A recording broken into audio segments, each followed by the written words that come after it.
Welcome back to a brand new episode of the MMA Beat. It is Thursday, February 2nd, 2017.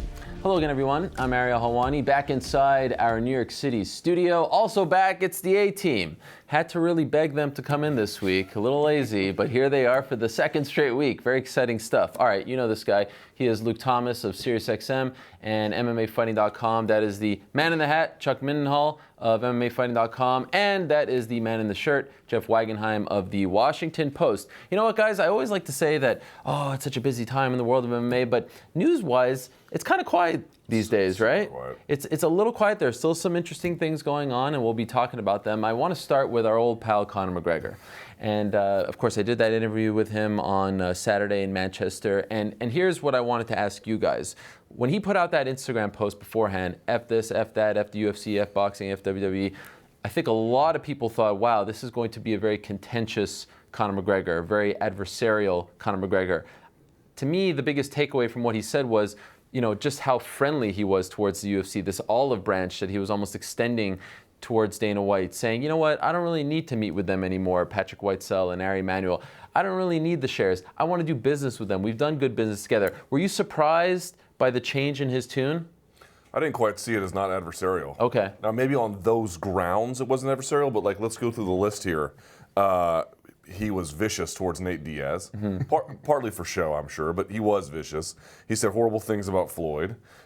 He said horrible things even about, well, not horrible, but he said disparaging things about GSP. I'm not saying he didn't have a point necessarily in all those things, but it wasn't like he was, you know, an elder statesman, Conor McGregor. I'm talking about just solely towards the UFC. Yeah. In that sense, I thought he had a bit of a more mixed message in that regard. I still think he was a little bit contentious about it, but I think he's trying to find just the appropriate power angle, which means at times you will go over, and it means at times you will come under. It's a bracketing strategy, it seems to me. It's where you eventually find that sweet spot somewhere in the middle. So I think what he's trying to do is figure out what I can say, what I can't say, what is too far, what is under, what is just right.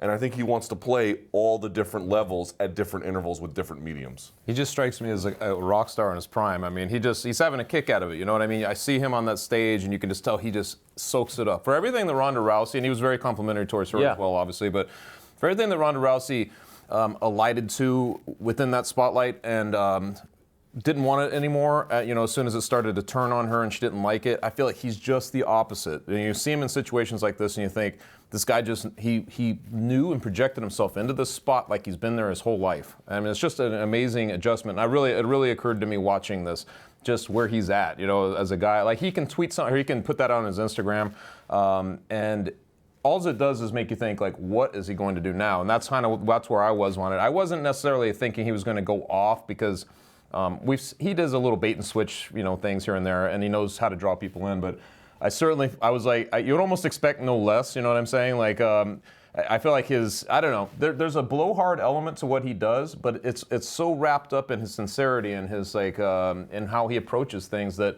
it's really spliced together, and I thought he did a great job. He's talking about all the things going on with the Mayweather fight, the big picture stuff, what he's going to do, having his own media corporation and outdoing all these numbers. It's like he's thinking on those levels, but then he talks about Nate Diaz and, you know, coach and pupil again, and here we go. And he just does this so brilliantly, and I really believe that that's really the whole star, you know, and when you're seeing him. So anything he does, you always feel like there's going to be a yin-yang type thing going on with him.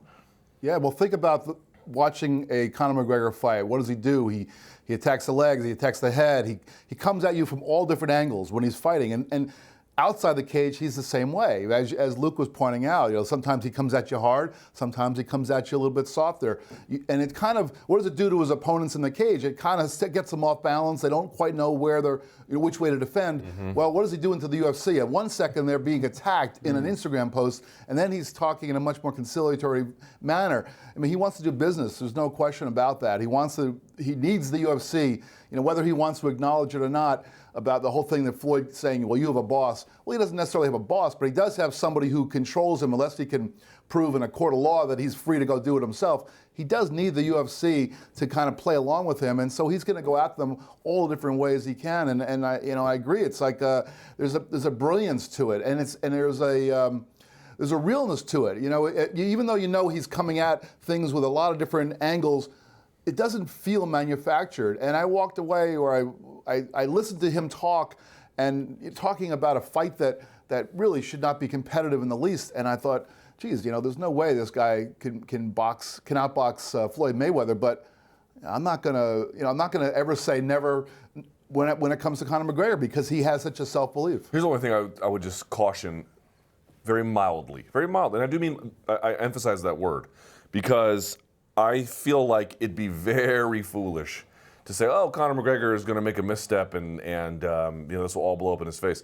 I don't think that is guaranteed by any stretch of the imagination. He could continue on this path and cash out with a big fight and just win the whole show. I mean, that's a real possibility here, where he's able to elevate himself to this incredible status with nary a misstep. But I wonder how we'll look back on this in a few years. As we know, the winds of fortune in this sport change in an instant. And to me, you mentioned he was comfortable, and I do think he's comfortable. The question was he a little too comfortable? I don't know the answer to that. I need to be clear, I am not suggesting that. I am not pronouncing imminent doom.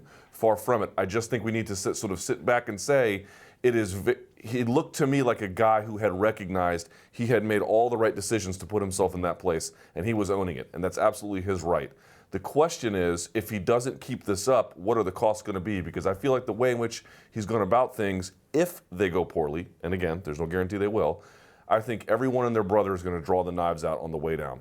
And that's a risk he's running with this, but we'll see how he handles it. Isn't that what happened, though, after he lost to Nate Diaz, and then he kind of defended himself by just saying, yeah, I lost, and I'm going to do it again? But it was one loss, and he got it back, and he put himself on the winning track, which again is a testament to his skills in the cage and outside of it. What I'm wondering is, what if he has compounding failure? What if he has failure at a different scale than the one he had in the Nate one? He was able to contain that damage very effectively. A loss to Mayweather, to me, depending on how he handles it and depending on how Mayweather handles it, and again, maybe he beats Mayweather or something, but if he loses, in all likelihood, it is at least possible that has very serious consequences. Okay, so speaking, go ahead. I was going to say, but he did address that in a kind of a sideways manner when he was talking to Mr. A-Side over here. He was scared side. Yeah, exactly. He was talking about losing. Remember, there was some part of that interview where he was talking about how we take losses. And I think it might have been having something to do with Rousey. He was talking a little bit about, well, we all lose at some point in our lives, and that I thought that was really interesting, coming from a guy who has such strong self-belief. And it occurred to me that, wow, it seems like not the thing I'd expect to hear. But then, as I thought about it more deeply, I realized, well, self-belief is not just about believing in yourself when you win; it's about believing in yourself, win or lose. Yep. And that was really what drove him to recover from that Diaz loss, and that's what I think will impel him forward no matter what happens in the ring if this Mayweather thing happens. And just the audacity, right, to even try this, to be talking about it. I know he's going to get paid the kind of money, but who stands to be humiliated in the fight? Him. You know, it's not going to be Mayweather, I don't think. I mean, obviously, if he beats him, beats Mayweather, that becomes a whole different thing. But I think most people he's got the risk in terms of who's going to look bad in that fight if it happens. But you gotta really love that he invites you to vicariously live through his audacity through these things, because he's basically like, hey, nobody's done that in this game. Nobody's done it from MMA and been able to do what he's doing. And it's confusing for people, because he's going to go, if he goes into a boxing ring, you're sort of like, well, wait a minute, doesn't make sense. It's hard to make sense of it on a lot of levels, in part because you're following him because you're an MMA fan. You're a fan of MMA. You're not a fan of a guy trying boxing, per se, but you're a fan of a guy who has the audacity of spirit and some kind of self-belief like that to try it. We talked about this a couple months ago. I'm pretty sure on this show. I know my good pal New York Rick brought this up, but remember when he shot that bucket on the MSG on the Knicks floor, a couple of months ago, right before 205. In a nutshell, that kind of spoke to who he was. This is a guy who goes out in front of people, clearly not a basketball player, wearing his tight shorts, shoes, and has no fear in failing, in shooting an air ball. And to your point, he is the guy who stands to be embarrassed if he gets mopped by Floyd, but yet he's willing to do it. Of course, he's going to make a lot of money. It's a big stage for him. It's very clear that that's what he wants, right? I mean, he couldn't be more clear about that. He said he's actually going to Vegas. I need to go to Vegas. I need to get this done. And I'm going to bring the UFC along, but everyone kind of needs to know their place. To your point, he takes subtle jabs here and there.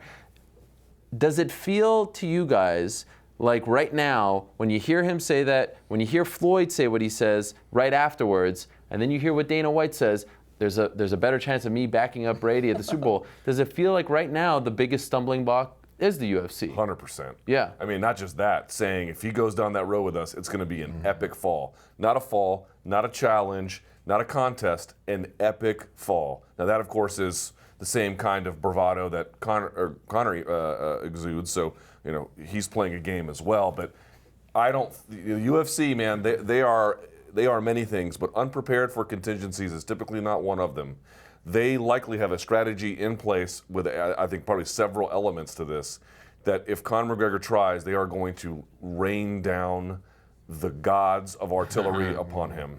Well, and I don't know how successful that's going to be. In fact, they may fail. In fact, you know, who knows what could happen. But to me, there's no doubt about it. I thought it was foolish for themselves to insert this, to move the process along. Yeah, 25-25. Yeah. Thought that was a bad idea. That was a mistake. Why? Because they want this to not happen. I mean, I realize. Really? Why? They make a lot of money. They'll probably make more money that one night than 4 pay-per-views this year. I have mentioned it before, but I thought Todd Martin over at Sherdog had crystallized this thought. Okay. I think the long-term risks for what could happen if Conor McGregor, again, if he goes in there and wins, oh my God, we won the lottery. Gotcha. But if he goes in there, it's the opposite of the lottery. It could be potentially not catastrophic, but something a shade under that. And I don't think that's a risk we really want to run. I think for them, they need to keep it contained. Plus, if he goes and fights Mayweather and proves that these contracts have loopholes, that's a disaster for the UFC. Okay, so they should be stopping it from happening. I think so. What about you? Do you think that the UFC will actively try? Because, I mean, he did make the offer, right? I mean, he did go out on television and make the offer. They need big draws in 2017, right? I mean, that's been talked about, and we'll get into that a little bit. I get what you're saying, but for that one night only, they can sell more pay-per-views than, you know, a whole bunch. Well, I love the sort of subliminal, you know, buzzwords that get thrown in there. Like you're talking to him about it, and he throws in, well, the Ali Act, you know, he just casually throws stuff like out there. Yeah. You feel like a lot of this is through the media, feelers on one side, still putting out the feelers to gauge everything from fan interest to, you know, to see what Dana might respond and things like that. It's kind of fun in this weird way when you start to read between the lines of what's going on. But obviously, there are so many potential disasters waiting to happen with something like that. But, you know, if he's the other thing is if he gets a truckload of $100 million, okay, this puts him in a different strata altogether. Yeah. I don't even know what form he comes back to the UFC in. Like this. I know you could almost start to speculate he may not even. He's already, you know, talking about Khabib Nurmagomedov and these guys as just nobodies, and I know that's part of his shtick. But at the same time, you're like, nobody's going to generate that kind of money. The big picture that he's been working towards will then be in his rearview mirror, and then suddenly you're dealing only on a smaller picture, and you wonder how he's going to treat that if that thing were to happen. Yeah. Like, how does he even come back? And that's you know, for somebody like that to have that's been very happily about material and the wealth, and been very much in that fighter spirit that way that I guess we've known for the last century of guys very outlandish in the way he is. I'm not sure how he comes back to it if he makes that big payday. And while I also would agree that there's some big risks for the UFC getting involved in something like this, where else is that company going to make big money this year? You know, if Ronda Rousey is no longer part of the picture, which seems to be what Dana White believes, and Conor McGregor is off, you know, getting ready to become a dad, and John Jones is nowhere to be seen until he comes back off of suspension, and you know, where's the star power? Where's the moneymakers? And this is certainly a moneymaker. And I know that, as I agree with you, Luke, there are definitely some long-term risks, but the UFC also has on several occasions gone after the short-term gain and you know, risked the long-term. Certainly with McGregor, even putting him in there with Chad Mendes, you know, who was supposed to be his kryptonite. This was a big moneymaker guy, and they're going to put him in there with a guy who was a wrestler and was going to hold him down, and that was a big risk to a guy that they thought was their long-term moneymaker. And you know, he passed that test. This is a bigger one, but you know. I don't know if I'm in a position to seriously question the judgment of the executives, but if you listen to the Joe Rogan podcast when he was saying backstage before UFC 207 that he had heard WME executives, they couldn't even remember Amanda Nunes's name. They thought that this was a foregone conclusion that Amanda Nunes was going to get, destroyed. Really? Rogan said this. You didn't hear this? Well, no, I didn't. Oh yeah. Wow. At least one executive said Wow. that. Yeah, he didn't name him, but that to me that is startling. Yeah. And now you think back to the history of what happened. The UFC was adamant about not letting Anderson Silva fight Roy Jones, Yeah. which would be significantly, on paper anyway, Yeah. significantly more competitive. Still, in that time, it would have favored Roy Jones, but you get the idea. He was long past his prime since then. There's a reason for that. They let James Toney come to the UFC. They didn't let Randy go to boxing. That is not an accident. There is something to preserve here. There is an integrity to the product. And Conor has been a master controller of the narrative. I think he'd find ways in the event of a loss to mitigate that. But he can't control what the boxing industry would say. He just can't. And they would have a field day with this. To me, when they took out that big loan, we talked about it before, but it is a toxic logic in terms of the decisions it will force you to make. And I think we should all have the hair on our back of our neck stand up a little bit when they say, ooh, we can make big money with this. Yeah, we could. At what cost? Okay, so let's say that they don't want this to happen, right? And we've talked about the evolution of the sport and how things probably need to change as far as contracts are concerned. Like we've talked about how the 8-fight deal, like who in their right mind would sign an 8-fight deal? Conor included. Conor's going on fight number 5 of an 8-fight deal that he signed prior to the Jose Aldo fight. Could you imagine if he was a free agent now? So that is one thing. Recently, Matt Mitrione talked about the show win money system. He called it ignorant. I think that's the wrong word to use, but it's something that I think there's something there. Like these aren't outdated. Yes, they're not show ponies. They should know how much they're making. And then something really interesting that Ryan Bader said to me on Monday was, this whole system of show and win. If you get rid of it, if you just give us the guaranteed money, I'm not going to just kind of lay and pray to get the win bonus. I've already made the money. I'm there. Now let the good times roll. Okay, so then what about this? Did the UFC kind of create this mess for themselves? Because Conor, in some ways, is just holding them hostage now. He's saying, I'm not coming back for a year. What are you going to do about it? I could have come back in March, probably for the right price, and I'm going to go and test this. Do they need to start changing the way their contracts are? Does there need to be mandatory title defenses? Does there need to be, you have to defend your belt by X amount of time? Things like that, to where they start, because you're starting to see it. Guys are winning titles and they're saying, all right, peace out, give me the big fight, I'm going to sit. Have they created this mess for themselves? Because it's right now with Conor, he's healthy, he's able to fight, he's just choosing not to because he doesn't necessarily have to. That's a big problem for them. You build someone up, and then they're nowhere to be seen, right? Yeah, but these rules typically favor the promoter. All the ones you mentioned, the split between show and win money. Go look at a boxing payout list. You almost will never see that. All the money is guaranteed up front. Or, Floyd might get some for, on the back end for pay-per-view sales and things like that. But the guaranteed purse, it's not split, right? So there's that kind of thing. But the thing about, guys are winning titles and then sitting, Cody Garbrandt, I want to fight McGregor and Aldo, blah, blah, blah, all this kind of stuff, Amanda Nunes. Yeah. We'll see what happens. Most of it, I think, is just talk. They don't really doesn't actually come to fruition.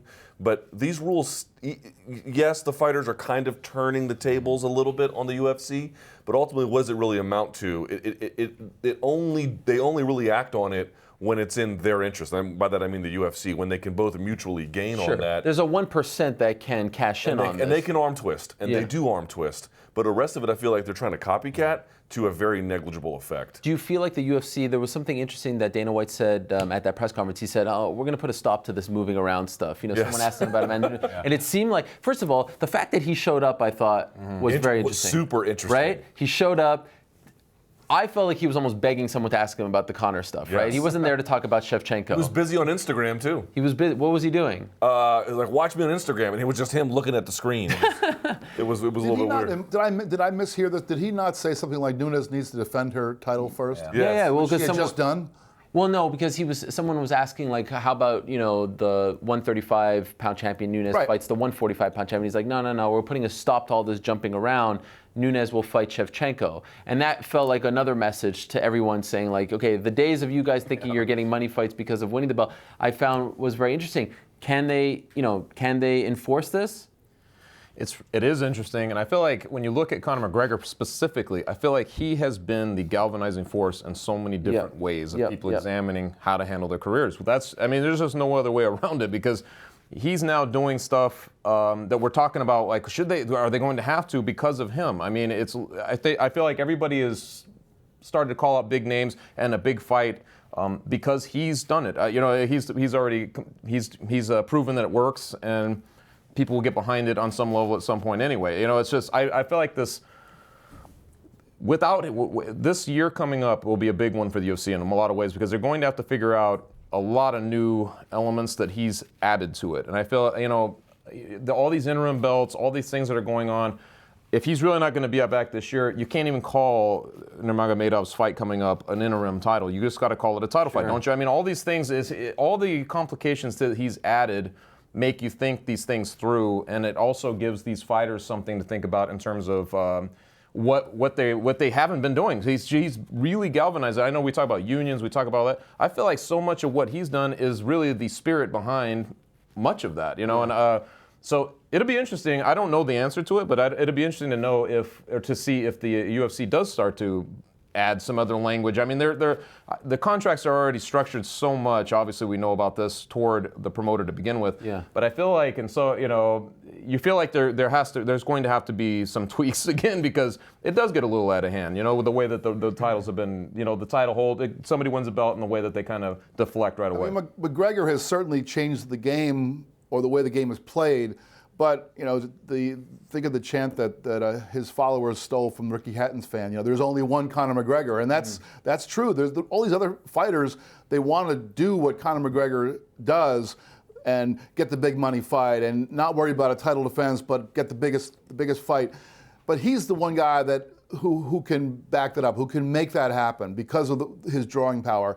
Other fighters can't necessarily do that, and the UFC historically has made the fights that the organization has wanted to make. I mean, think about it. Before McGregor was coming along, there weren't that many times when someone would win a UFC belt and then not fight the number one contender, or at least somebody who was in that realm somewhere. It was basically, you win the belt, and now you fight the person who Dana puts in front of you.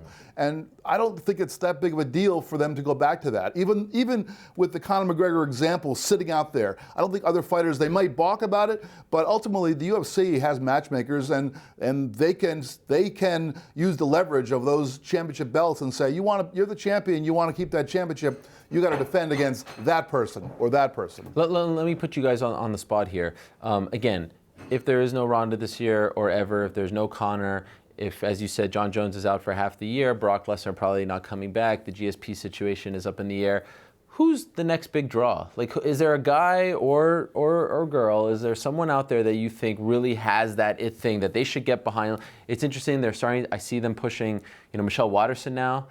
Also interesting that she recently signed with WME, which is a potential conflict that will continue to arise, but no one seems to worry about that. They're doing like an open workout for her, and she's not even fighting next week. They're doing a Q&A with Khabib in Brooklyn, which I think is phenomenal. Sending him to Brighton Beach was a heavy, Russian population over there. Brilliant. But who's the next draw? Who's the next 500,000 plus pay-per-view draw coming out? You know, like who is it? Is there anyone? It's tough. You're all looking at me with very blank stares. The Rock. The Rock. Okay. Who is a WME client, by the way? Look at that. There you go. Synergy. Is this to say there's no one? I no one right now. I don't see anybody, because when you look at the names you just brought up, there's an it factor. I really believe this, and it's not just that somebody's charismatic. It's not just that they can make audacious claims and then go back it up. It's not that they're very good on a microphone or they know how to smack talk. It's some element of all those things, and it's also that you pick up an aura that there's a bigger picture in play at all times with these people. Like Muhammad Ali was one of those people that basically, you were looking at history, you knew by watching him. Why was that? It's because he stood for. There was so much about his life and so much attention paid from different sectors of the world on this one person. Right. Conor McGregor has some of that. Ronda Rousey certainly had that, because being the first woman that kind of transcended the media culture and everything and brought everybody in. I don't see anybody that right now. I don't see anybody on the landscape that has those elements in play. we thought about this for a long time. I mean, I don't see that guy coming up. You see people in the traditional sense of within the bubble, like Cody Garbrandt could be a star within the bubble, right? Like people are going to really like him. But how many people outside of it are going to tune in casually to watch him fight? And I feel like they got a lot of those guys. Ngannou, for instance, you got the French. Don't you besmirch Ngannou on the show. Well, he's got some French ties. Obviously, it's illegal there. That could become something, but I'm not sure. He's also got the knockout power, and he's got the look and everything. Yeah.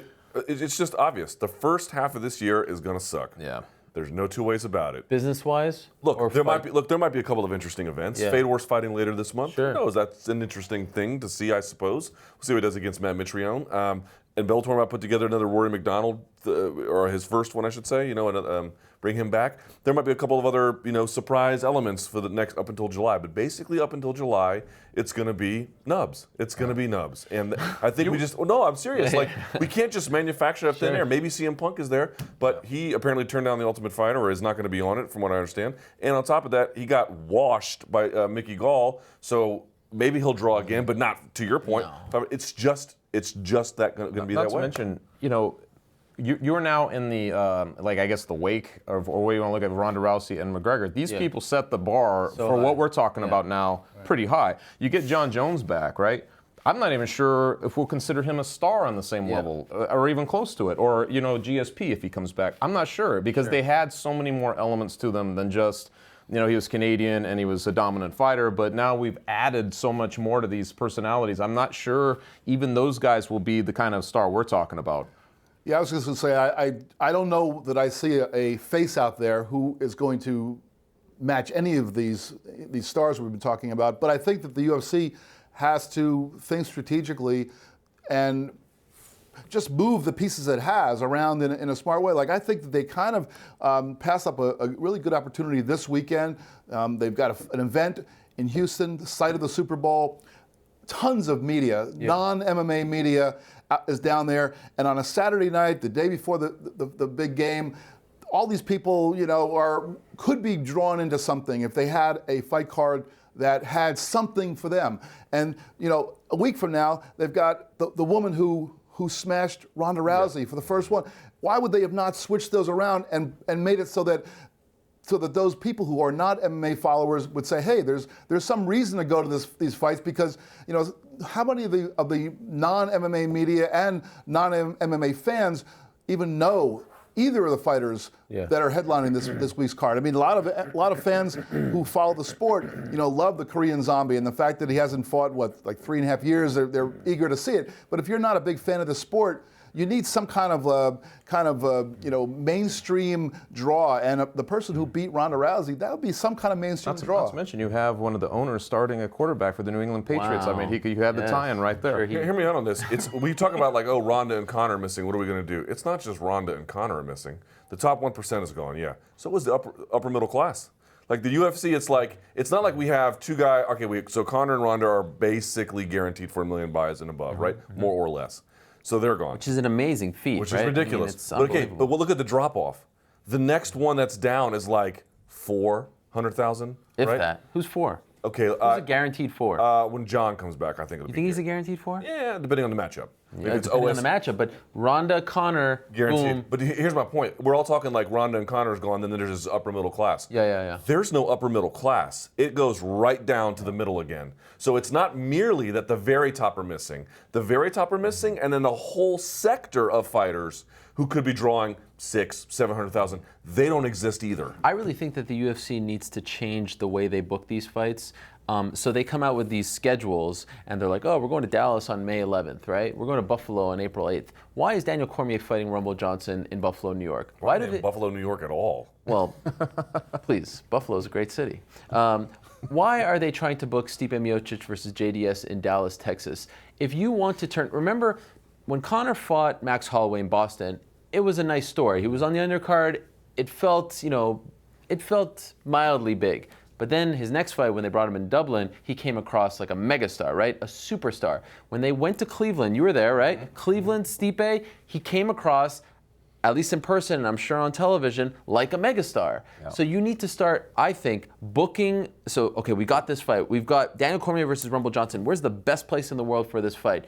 Maybe New Orleans. Yeah. They've got a big-time arena over there. Let's make Daniel Cormier come across like a star, and maybe there'll be a trickle-down effect. Okay, we've got Stipe Miocic versus JDS. I know a great place where Stipe could fight. Let's go back to Cleveland. Especially Garbrandt. You know what I mean? Yeah. So I think that by doing that, it's a way to start building stars. The days of saying the UFC is coming to town and then we're going to fill, let's just take a look at this London card coming up. You know, you can't build cards without the main event. You got to go, that's backwards. You build the main event, you get it, you put it in the best market possible, and then you build the card around it. The old days, 2008, 2009, of saying the UFC's coming to town and we'll fill it up when we have some time. Well, they've been everywhere. I mean, not everywhere, but they've been to most of those markets. Now those markets, yeah. I look at Brooklyn.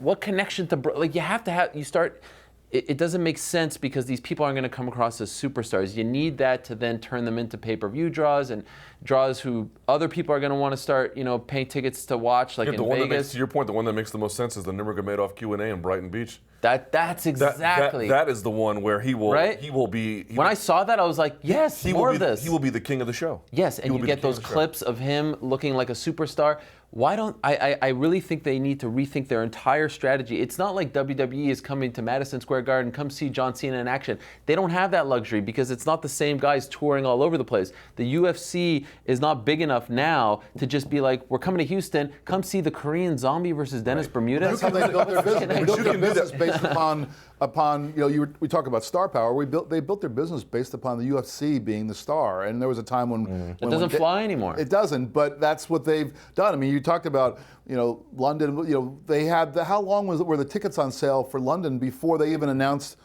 a main event? So basically, Guess what? They haven't even announced it yet. I almost feel like they're a little bit embarrassed at this point. They have not officially announced that main event. But it's not just that. We're like this, UFC's coming to town. We have to go to the UFC show, and that transformed into, hey, UFC's coming to town. People would say, who's going to be on it? And you could have said, hey, Liddell or Couture. Okay, I'll get it for that. Liddell versus Couture, I mean, imagine if they were in their prime. You could take that to Dallas. You could take that to Boston. You could take that to Sacramento. Sure. But now, we're past that stage even, where, here's my point. It's not that you just want to have a guy where he's from or a lady where he's from, whatever. It's not that you want to have that synergy, Chuck Mindenhall. I almost called you Liddell. That's hilarious. It's that they don't have headliners who are mobile. Ronda Rousey, you can put her literally on Mars and people will watch her. Sure. And again, we lost that other sector of fighters who do that. That with it comes a ability to be geographically untethered. Now everyone is so below that they're now geographically tethered. The problems have compounded themselves. But this is the boxing model, right? I mean, Ricky Hatton wasn't a draw in Vegas throughout his career. That's why he always fought in Manchester. And then he came across like a superstar, right? Or look at this Klitschko-Anthony Joshua fight. 90,000 people? They're not putting it in freaking Youngstown, Ohio. They're not, you know what I mean? Where's the best place for this fight? Let's go and make a boatload of money with a live gig. The presser here too, so.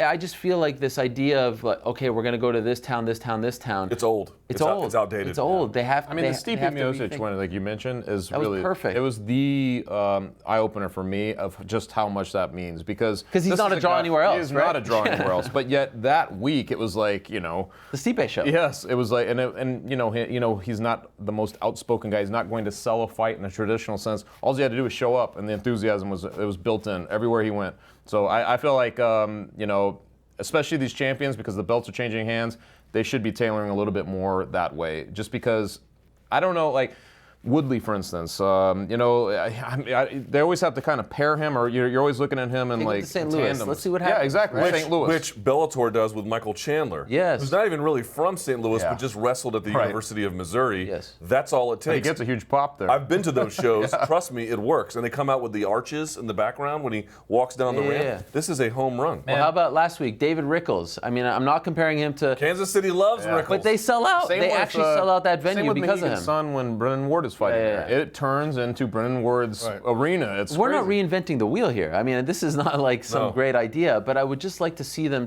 Sacramento was a great example. Paige Van Zandt in Sacramento, Uriah Faber in Sacramento. That's what you have to do. We need more of that. They need more of that, I should say. And why I bring that up is because I feel like on television, you'll be like, whoa, look at these people going nuts for Stipe. Now all of a sudden he has a bit of an aura to him, and I think then it translates into becoming a pay-per-view draw. I think it was the, it could have been the Lara fight, Landy Lara versus Canelo. I could be wrong about who it was. Oh, maybe it was the African-American guy whose name I forget. It was at not the Alamo Dome, but in San Antonio. Okay. And they had AT&T almost Center? I forget which one it was, but they had almost 50,000 people there. Oh, okay. And it just looked like you were like, whoa, like Canelo is people who watch combat sports. The biggest audience is the casual fan, and what do they always ask? Who do I care about? Yeah. Who's the big star here? Yeah. You want to be able to show them this is the guy or the lady. Yeah. This is the person. They need the setting to do that. It extends to all sports, really, when you think about it. I mean, Austin Trout. Yes. I mentioned the Super Bowl before. Well, the Super Bowl aura, atmosphere will be pretty tepid compared to what was a week and a half ago in New England and in Atlanta, because the home teams had their crowd there, and the AFC and NFC championship games are always the more exciting event than the Super Bowl, just because of the audience that it plays out in front of.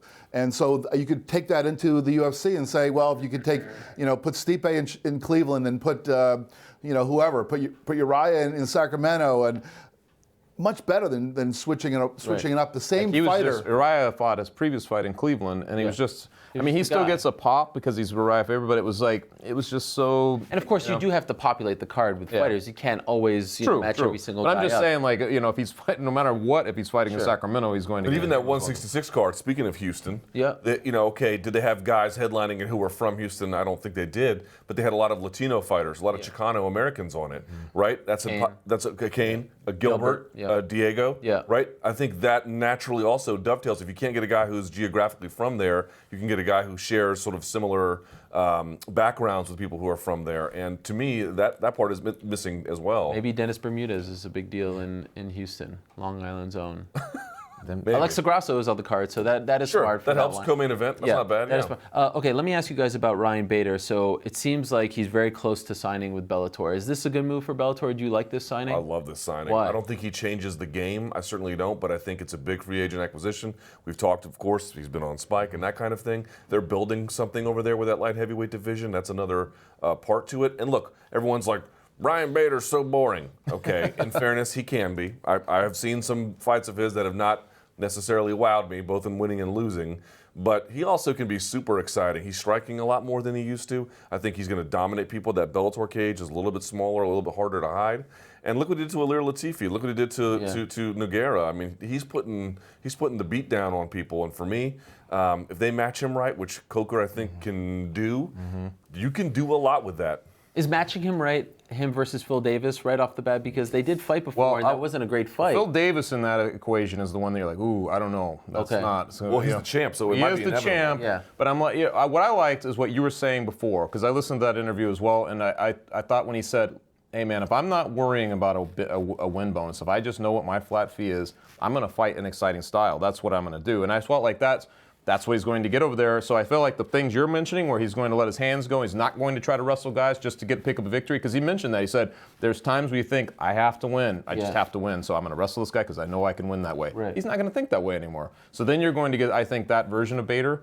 And that would be a lot more fun. He does have the backstory, obviously, with Davis. That was not the greatest fight, but if he has it in his mind of, hey, I'm going to go ahead and do that now, I'm going to fight that way a little bit, it really falls to Davis to accommodate him, right? So I don't know if that one, but you could mention him and with Tito Ortiz again and things like that. It becomes fun, or you can. I feel like he's a viable name who has his head on straight when he's going into this, because I think he knows what he's capable of doing, and he could reinvent himself a little bit more as that striker, because he does have heavy hands in Bellator. And I think it'd be a lot of fun to watch, And he's a top 5 guy in his weight class. And any time that the Bellator can take a guy who's in the top 5 and move him from the UFC over into their promotion, that's a win. Anytime Bellator can sign a fighter who's not older than me, that's a win. So that's 2 wins right there. Yeah. I'm not signing with Bellator, by the way. It's not a game changer. Yeah, right. People want every Bellator signing to be a game changer. That's not what it is. but it is a nice, helpful, very, very useful addition. He can headline And a he has card. some backstories to these guys. They're guys, so it's like it's fun that way. I mean, his last, I don't know, 5 or 6 fights. I mean, he's either the main event, the co-main event. Like, he's always high up on the card. 20 So UFC fights. Yeah. And he's fought guys like Jones. Yeah.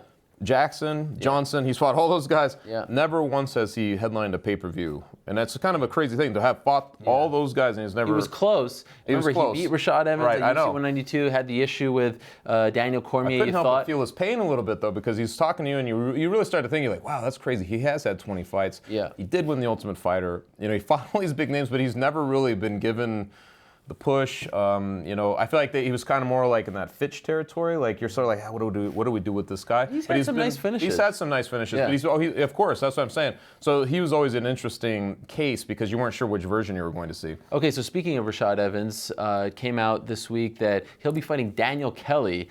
Dad bod, you love Daniel Kelly. At 209, this is his middleweight debut.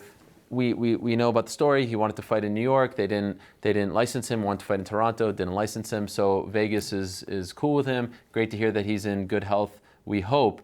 And he's fighting Daniel Kelly, which obviously this is, you know, I mean, as far as name value is concerned, there's a big discrepancy there. But I love this matchup. This is the kind of fight that a guy like Rashad Evans, who hasn't won since November of 2013, you know, you need to do this sort of thing. It's a tune-up fight. And so I wanted to bring it up because we talked about Weidman Mousasi, we've talked about Rodriguez Penn. Is this a sign of maybe things to come, or is this kind of an anomaly for the UFC? They just didn't have anything better for Rashad Evans. I hope it's a sign of things to come. You were talking about this recently. Why shouldn't you do this? Guy was last April was knocked out violently. And at that point, you always think, like, man, is this it for Rashad Evans? And then he goes through this whole ordeal with you know, the MRI and everything. And you start to worry about him a little more. But if he's going to get back in, he believes he's clear, and there's medically saying he's clear. You don't want to see him going there against a killer. You want to see first what he has left in him. I mean, he has not looked spectacular the last few times we've seen him. Yeah. So it's been a little while, and I certainly didn't want to see him going there against somebody who you're like, wow, he might get his head taken off in this fight. You want to see him against a guy, and let's face it, I kind of like that matchup because I think Kelly is something like 5-1 in the UFC. It's not like he's a slouch. It's not like he's fighting a guy who's 100% true. So I mean, I feel like that's the kind of thing that I would like to see. I love these matchups. There's some mystery there too. It's a guy who's in Kelly. There's a guy who's winning most of his fights. He's also not fought anybody at Rashad's level, and we don't even know what Rashad's level is right now. But he's never fought anybody who has been anywhere close to where Rashad has been. And then there's Rashad, who's had this big layoff, and he's going against a guy who's, you know, who one would think would be a step down in his level, but we don't know where his level is, a guy who's older than him. So there's a lot of things into the mix that make it, in my mind, a kind of a mystery fight where who knows what we're going to get. Yeah, I love it. And Kelly has a very fun style as well. Yeah. Dan Kelly is a tough old goat. Is he not? That guy is Judica. Tough as shoe leather. Just the right amount of challenge, because the fight is not illuminating in both directions. It's illuminating in one direction, which is to say, if Rashad can't beat him, that tells you a lot, basically, of that. And it doesn't necessarily tell you that Dan is on a path to a title or something, but it does give you at least one direction of information. So it's valuable in that sense. Two, it's valuable in the sense you brought up. This is a winnable fight, ostensibly, again, on paper, for Rashad Evans, which could catapult him into a fight against a name where you'd have a significantly more interest and you could use. It gets him back, gets his sea legs again after being gone so extensively. You can't rely on these kinds of fights, but you can't abandon them either. Dominic Cruz coming back after, you know, like Kang from Kung Fu walking the earth on the sojourn, returns and wins the title. And everyone's like, ring rust isn't real. We got ring rust truthers. This donk army that you just can't silence with their idiocy. It's super real. Time off affects everything.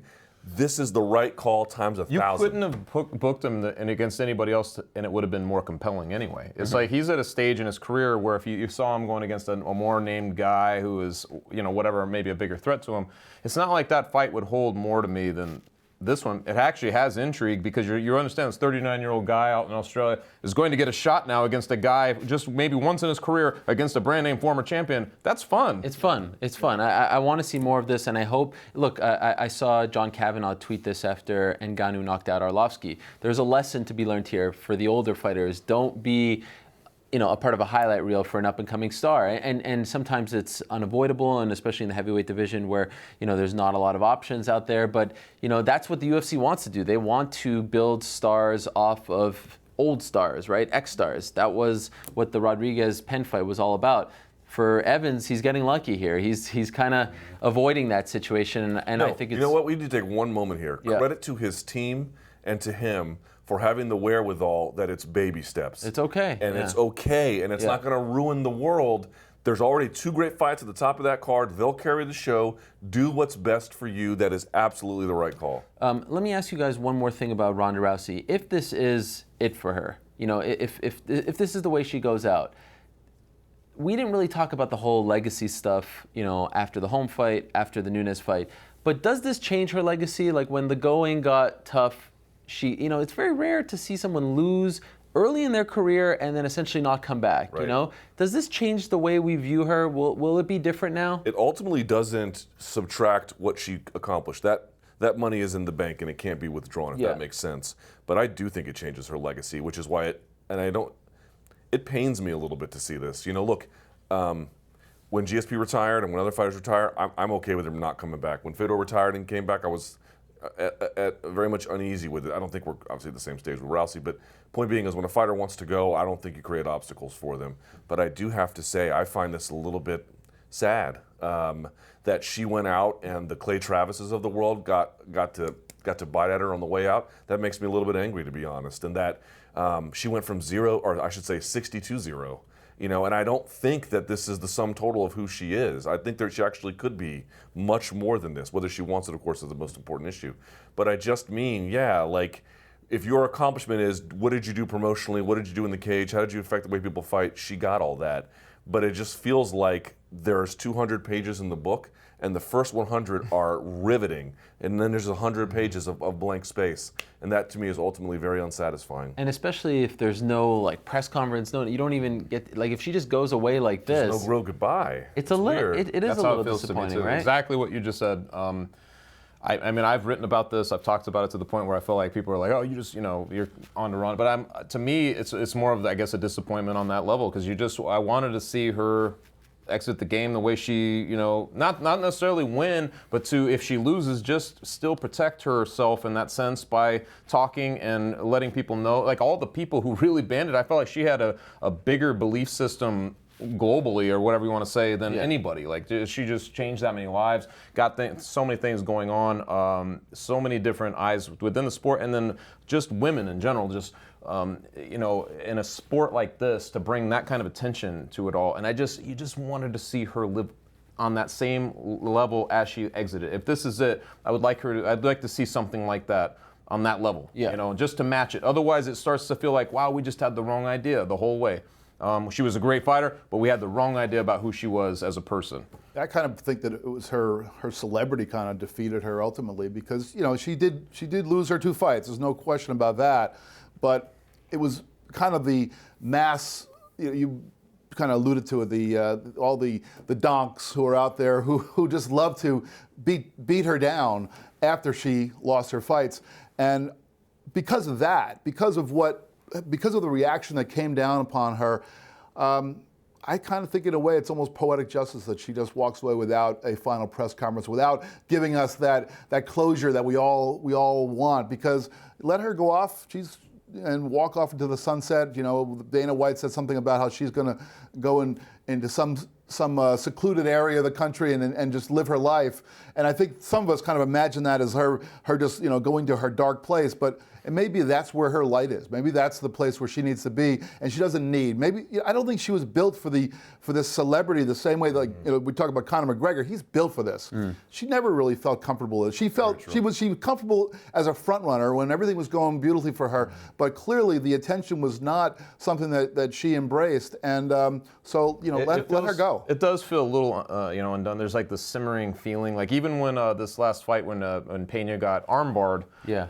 What did we start to hear immediately? Like, whoa, maybe she fights Ronda Rousey. Why are we saying that? Because she lost, but also armbarred. It almost is like, well, wait a minute, maybe this is who she should fight, in one last fight. I heard people saying that. I don't know if you guys heard that. But it's just funny because you realize that I feel like there's maybe people aren't talking about, but there's a feeling, I think, out there of just like, they want to see some kind of closure, some kind of closing chapter. It does feel incomplete. I mean, she I don't know if it's fighting. It doesn't have to be fighting. Right? It just has to be her doing something. Part of the fight game, and I think why Arlovsky's story is so so interesting to me, is that he's lost 4 in a row. This is the second time he's lost 4 in a row, and I thought for sure he was done. I mean, I was at the show where he got smoked by Haratonov, and I never forget him walking past with Greg Jackson, and I am talking about a look of a hollowed-out man. I don't know how else to say it, and to see what he came back and was able to do, I never thought possible. He totally proved me wrong. Part of what makes the fight game alluring is you don't want to live for Twitter trolls and to shut their mouths, or even TV trolls for that matter. That's not what life or fighting is about. But there is something to be said about the demonstration of the full depth of someone's character, about rising to a challenge, about shutting mouths a little bit. And she doesn't have to do any of that stuff. It's not important for her life. It's not what makes her happy. I get it. But and I could be wrong about this, I just feel internally she is capable of this.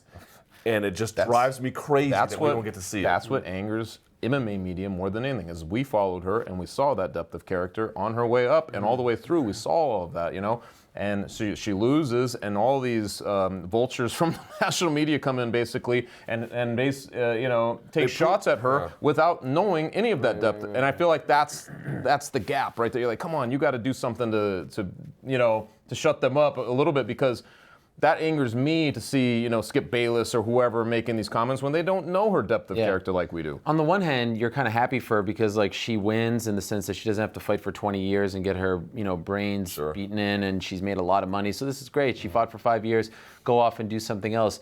But again, on the opposite side of the fence, it's like, man, you'd go to her weigh-ins, you'd go to her fights, and there's little girls there dressed as her.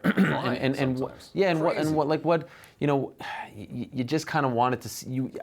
Contrary to what they may think, I feel like deep down we kind of wanted to see her rebound. We wanted to see her have the last laugh because she represented so much more. I would have loved to have seen an alternate universe where she beats Nunes in 48 seconds, just to see how the reaction would have been. Like, a lot of people don't realize they're suppressing that feeling of like they want to be back to where they were, and they've been holding it back. It's funny because we saw it with Tito Ortiz. We talked about with Ryan Bader. All those people had been dormant. They're sort of like these Ortiz fans. As soon as he did that, it was like we were let go, and all these people were celebrating. It was a crazy, crazy moment. The best part of sports to me is seeing how champions, how leaders respond from adversity, right? I mean, like when LeBron James got swept in the NBA Finals, that could have been a defining moment. Would he ever get back? Would he let that eat him up, or would he try to go and do something better and become, one of the great? We could go. I mean, like John Elway, right? When he gets smoked in the Super Bowl, is that who he is, or does he come back? But these are. I remember that. These are important Let's things. talk about that one. And it is disappointing. Like the first time you suffered defeat, and let's not forget, Ronda Rousey has suffered much bigger losses than MMA fights, right? I mean, Olympics, personal loss. You kind of want to say, like, why? Why did you let it affect you so much? People loved her on the level, and they still do, that they wanted to share in her defeat with her, and she didn't allow them to. That's a big deal. Yeah. Like, part of your character is allowing those people to lose. So do you think that this changes the way we will look back on her? I think so too. What he said exactly is pretty much my idea of it. I just think that if this was just it, we just don't really hear from her anymore, and or whatever, she just shows up in these odd ways. I feel like it will be tarnished on whole, just because of that. I feel like she was great when she was great.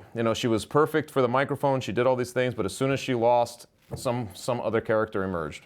I just feel like we have this thing often in MMA fandom, and in journalism too. We do this a little bit, where we signal how much of a fan we are all the time, right? I love MMA more than you. Even if we don't say it explicitly, we act in ways that show this. And to a degree, that's kind of funny. To a degree, it's a little bit unhealthy. I'm at a point now where I don't care how much of a fan someone is anymore. It doesn't matter to me. But in a different way, someone like Arlovsky, I think he identified himself as a fighter, and I think he loved MMA. I don't know that Rousey ever really loved MMA like that. I think she wanted to be the best version of herself, and I think she wanted to test herself in a general way, and she did, and she succeeded enormously. But in the end, her relationship to MMA is not the same as BJ Penn's. It's not the same as St. Pierre's, really. It's not the same as maybe even Conor McGregor. You know, I think he loves the martial arts, you know, he loves money, right? Yeah. But he loves the martial arts, and he loves what it means for his identity, and I don't think for her that was ever really the case. So for her, she can kind of do this and without much hesitation. So then maybe she wins. Let's end on this. Okay, go. I was just going to say, you used to always talk to me about McGregor and call me the Conor McGregor doubter. Yes. And I was doubting him, but what was the moment when I completely bought into Conor McGregor? It was after when he lost to Nate Diaz, and the way he reacted to that. And then when I wasn't so much the way he went on and fought and won the second fight, it was really just all the immediate reaction and the lead up to that. That's important. That's an important thing, and that's an important way in which we look at our athletes, the way they lose. Yeah. And so I think that is ultimately going to be one of the things that's going to factor into the way we look at Ronda. Okay, let's end on this topic. I'd love to do a whole show on this topic, but I know where you're going. We can't do that. So this is for those that don't know, and sometimes I feel like people don't know. Like the reason why this show is called the MMA Beat is because it's a play on words. Because you can beat someone up in fighting, but also because that's our beat, right? We cover MMA. We're on the MMA got a beat. beat. Yeah, there you go. And so there's a fascinating thing happening, and The Ringer has written about it, and other people have talked about it, where there's this thing called stick to sports, right? Anytime someone strays away from their beat, especially sports writers, sports analysts, hosts, whatever you want to call them, they'll get a ton of messages, particularly on Twitter, saying something to the effect of stick to sports, stick to MMA, etc. Always in those words. Yeah. And this has become very prevalent, especially given the current climate here in America. Now, I don't want to necessarily talk politics. I don't want to talk politics on this show, but I do want to ask you guys, this is a funny phenomenon, right? And it's been happening for quite some time, but never more so than now, right? I mean, you see it everywhere. People, writers who I follow, who I never saw stray away from their beat, are speaking up a little more for various reasons. Is there something to this? When a fan, when a follower goes and says, stick to sports, are they right? The reason why Mr. X, NBA writer, has 1 million followers, it's because people like his NBA commentary, his writing, etc. Should people like us stick to why people are following us, or given the climate, given what's happening, given what you may feel, very strongly about, are we entitled to sometimes stray away from the beat? What do you guys think about this? You're entitled to do whatever you want. I think you have to understand who your audience is, how they came to you, what your connection to them is, and what matters to you in terms of curating them or giving them what they want or what you feel like they're owed. But Brian Curtis has mentioned this piece in The Ringer. I recommend everyone read it. I think it's called "Stick to Sports" or something like that. It's very, very good. But I don't want to crib his points. But I just feel like, for me, I have my own limits about things I won't cross and things I will. I just feel like, especially as an American, and I know a lot of people from across the pond watch this. This is a very transformational time in this country, and I think I speak for a lot of people who I think are happy about that, and I think I speak for a lot of people who, when I say they are very, very scared, it's just the way of the world. I know people personally, I know them well, who were stopped at Dulles on Saturday morning because they are Muslim. This affected me. I'm not particularly happy about that. I would like to say something about it. My wife is an immigrant. My mother was an immigrant. My mother was an immigrant from a Middle Eastern country. I'm supposed to keep quiet about that when it affects my conscience? I don't think so. So when do you decide when to write, when not to write? When I overwhelmingly cannot contain how outraged I am. And then that is my personal line. That is not the line. You may have a completely different line and relationship with your audience, but for me, I do try to rein it in. Believe me, there are 1,000 times where I get on Twitter and I'm like, you know what, delete that. Yeah. But for me, this past week has been so outrageous that I just couldn't keep my mouth closed. One last follow-up, though, just because I want to get everyone's sort of temperature on this. When you feel very strongly about something and you go on Twitter and you just put out, a 140-character tweet, and then you get stick to sports, stick to MMA, I don't follow you for this, how do you react? I got an email one time when I made a comment about our current president before he was on my live chat, and it was from someone who wrote a very nice email, and he was like, you know, look, Luke, you don't really know what you're talking about. And he actually sent it from his work email. I told you the story before the thing. And I looked it up, and he was a computer programmer. Now, look, that is a very tough profession. He certainly has a post-secondary degree. I don't disparage this gentleman at all, but I'm wondering at what point during his job at this computer programming place where he works, he has a sabbatical to then go and teach at the Kennedy School of Government at Harvard, right? He is equally unable to have a conversation. I mean, these people who want you to not do this, who want to police this, they are as deeply ignorant about the world as you are for the most part. And I understand they don't want to have this thing infiltrated to them, but the lines are blurred in ways they never used to be, and we are not living in normal times, for better or for worse. How do you feel about well, I mean, and everything you said is accurate. I get the whole line that sports are escapism, right? Like I think everybody, if you've watched sports in your life, it's a chance to just tune out, and you really want to just be lost in this world of sports, right? It's just an easier way to go about it. Sports writers then are an extension of that, and I think a lot of people want to see them, basically sticking to the thing that they, their vicarious way of escapism, and it's a different. Extraordinary times, are going to change things. I think that there's an undertow of political. It's almost like the World Cup or something. Like everybody, around election time, people they all rev up. We all think about it for a little bit. People vote. They move on. It's an undertow. It just takes you back out. You just fall back asleep and go back to your sports and escapism. This isn't one of those times. This is one of those moments in for sure in my lifetime, the first time where I've actually been as political as I've been, because you're forced to. You're forced to understand the ramifications of what's going on. I haven't been tweeting a lot of that type of thing. I've said minimal stuff, but yet I still have people tweeting me that whenever I think I retweeted the Curtis thing I just made. I didn't take any tag one way or another. I just said, here's this guy on this thing, and I still got a deluge of people saying, why don't you just stick to, I feel, if you're not doing it, it's a bigger disservice. If you're not speaking up right now, it's a bigger disservice than if you are. And is there a line, though? People are just going to have to understand that's the current temperature where we're at. That's the climate of right now. There should be a line. I agree with you. There's been plenty of times I want to say something. Church and state being separated does have value. Yes, and there's plenty of times I want to say something, but I don't. And I feel like there's plenty of people out there who are doing that, and we're all seeing it. I like that there's this big revving up or growling of the human spirit that we're seeing, because this is something you normally don't see in an election. I feel like there's silver linings in people understanding how media works again, how journalism works, what's all those values.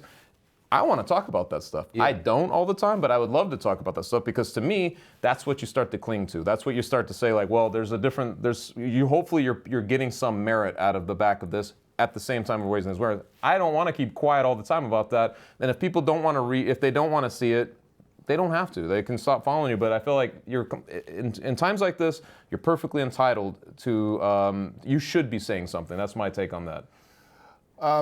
So I've been in this journalism game for many years, and when I started out, and for a good portion of the early years of doing this stuff, we didn't have a venue for this. I mean, I write about mixed martial arts fights for the Washington Post now, and those things. That was some part of that Curtis. Those articles will appear in the paper. Now, 20 years ago, if I was writing a sports story in the Boston Globe when I worked there, that was pretty much the extent of what you would see from me. You would see the article that you picked up the paper, you would see that article, and that was it. But nowadays we have other things. We have social media. We have, especially Twitter. And for the entire time that I've been on Twitter, I've always used it as a place not just to link to the latest story that I've written about MMA, but also to really two things. One is a sense of humor, and it has nothing to do with politics. But you guys know, whenever it's a fight night, I'm always trying to write goofy things that I wouldn't probably write in my story in the Post, but it's just another approach to doing this sport. And the other thing is writing about the world, writing about things that are important to me in the world. Now, I know that people who are following my Twitter account are probably doing it because they want to read about MMA. That's probably where 99% of them are. Maybe some of them do it also because they think, oh, this is a funny guy. He likes to write about funny stuff. I guarantee not too many of them are following me because of my take on Donald Trump or whatever. But that's important to me. And I will say this, because ever since I started on Twitter, I've always used it as a platform to express myself politically and socially. I did used to get some of that stick to sports stuff way back. I almost never get it anymore because people now, if they're reading stuff on my Twitter account, they've either already abandoned me or they're just like, well, I know who this is what this guy does. I'm just going to ignore him, or they agree with me, one or the other. It's a couple also things too you have to consider. Number one, we're in an age now where in any line of coverage, tech policy, MMA, basketball, you pick it, we're in an age of like star journalism, or in any case, personality driven. So people will follow you, and I'm sure they mostly want MMA stuff. I think you can agree with that. But you know what?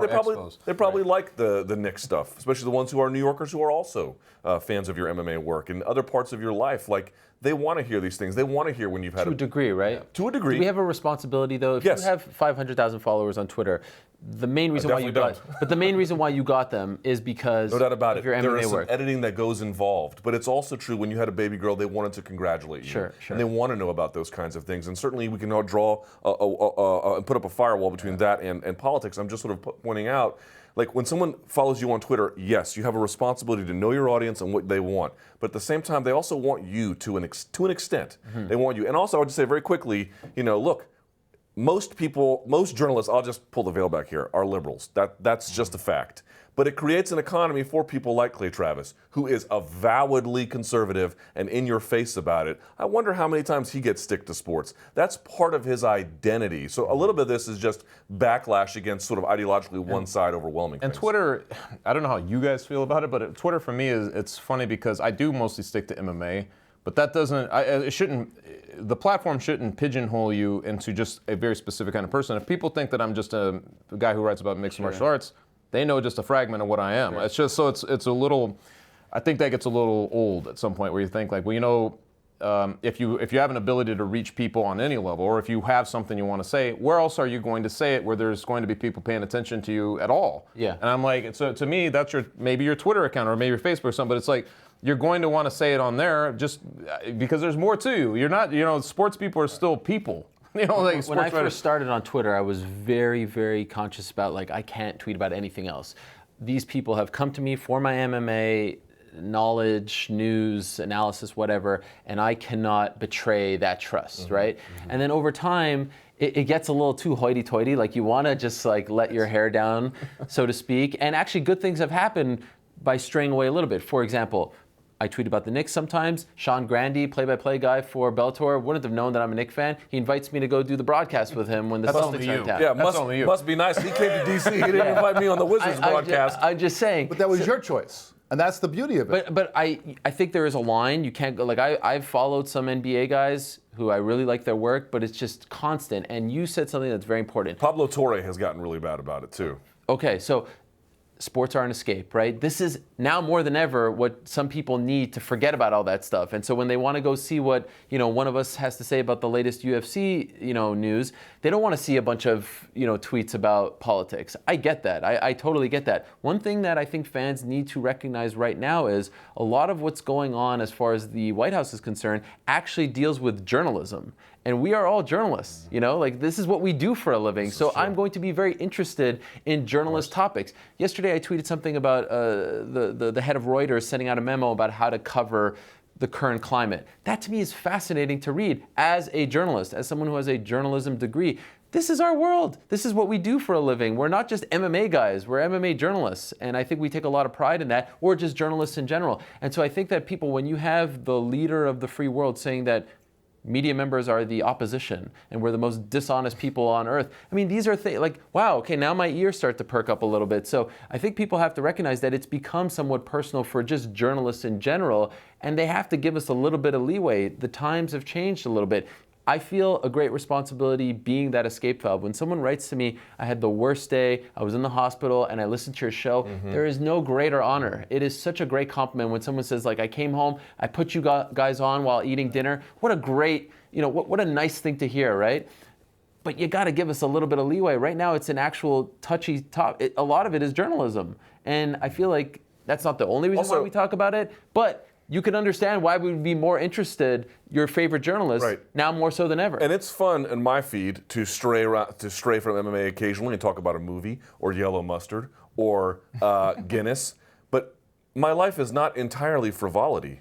I have a real life. Yeah. This is the real world. It's impacting my community, my life, my friends, my loved ones. How do I silo that off? Yeah, it's impossible to just cut that off. There's a limit. You don't want to be completely different than who you are, but you don't want to be disingenuous by pretending that this is not, it's not raining, I have no umbrella. Like, I don't. Last quick thing on this, because I know we're running out of time, but do you think that the general public kind of views sports journalists as like, we kind of, pay attention to this fantasy world, their escape, and we don't really have the chops to be talking about this? Yeah. What bullshit. But do you feel like that's the, how dare you talk MMA guy? Sorry, don't talk about this serious stuff. The ping this to you because he's the real sports writer on this panel. And so Jeff's good. Obviously, I'm not one of those guys.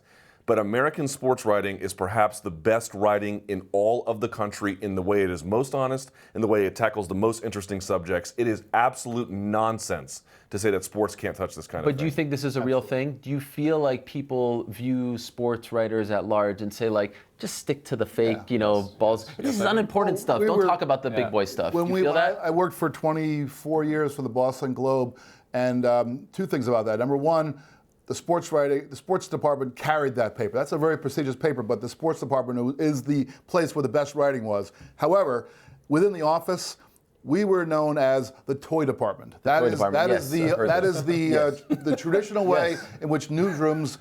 That's the nickname that newsrooms always give the sports departments, because we're talking about the escape, and that's just the reality of it. But the truth is that today it's not about the outlets. I mean, I can't write. There's certain things I can write, but they'll get edited out when I submit the story to the Washington Post. If I write about Donald Trump in my next UFC story, it won't probably see the light of day. But if I go on Twitter and do it, that's where we have the power as individuals to be our own editor, our own best friend, or our own worst enemy, depending on how we approach it. The best sports voices got that way by having a worldview. They did not get that way because they followed a team very specifically and they started to see things within that team. They have a worldview that enabled them to understand the nuances within what they're watching and an elevated bemusement as to what is happening before them, right? This is how it works.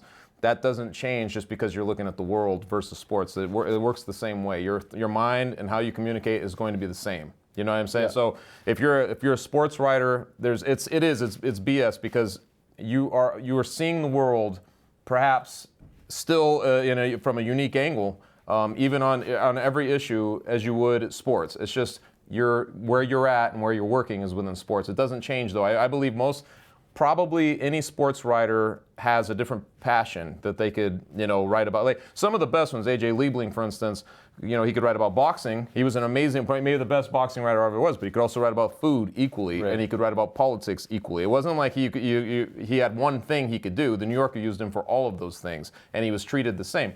We don't see a lot of that anymore. We want to pigeonhole these people, and I'm telling you, man, if you're able to write a good column or a feature story, or you know what goes to all the nuances, you're going to be able to write a very thoughtful piece on just about anything. And maybe people won't be happy hearing this, but I feel like there are a lot of similarities between covering the White House these days and covering the UFC. And of course, the White House is 1,000 times bigger and more important, and these are real things happening. But there's a lot of intimidation and a lot of bullying, and these are things that MMA journalists have to deal with. So I am actually learning a lot by how the political journalists are handling these situations, and I feel like the level of journalism has really risen, and I'm deriving a lot of courage from what they're doing. I mean, if they can do this, then we can find the truth. We could fight back. We could do what's right. We could cover the sport the right way and no longer take whatever's given to us and use that as fact. You know what I'm saying? There's a collective thickening of skins, which I believe, like, if you really look at, if you tweet anything that's out of the ordinary, and people are coming at you, I don't know how you guys feel about it, but it doesn't bother. You might have bothered me at one point, but it doesn't bother me anymore. There's just a point when you're like, hey, I'm going to have to be who I am, regardless if it's sports or whatever. But I agree with you, because you see people on a bigger level or on a level like that getting attacked every which way, and you're like, hey, man, I've got it pretty easy comparatively, but you're able to see it. Yep, that is what I mean. All right, well, it is fascinating time. I'm happy we talked about that a little bit. Again, I feel like we could talk about this, for a whole show, because I love the topic, and I think there's no better time than now to be a journalist. Like, if you're a journalist student right now, wow, what great examples you have on a daily basis. And also, like, again, there's a line. Everyone's got to find their own. 100%. This is not going away. This is not just because it's the first 2 weeks of a new administration. This is a new normal.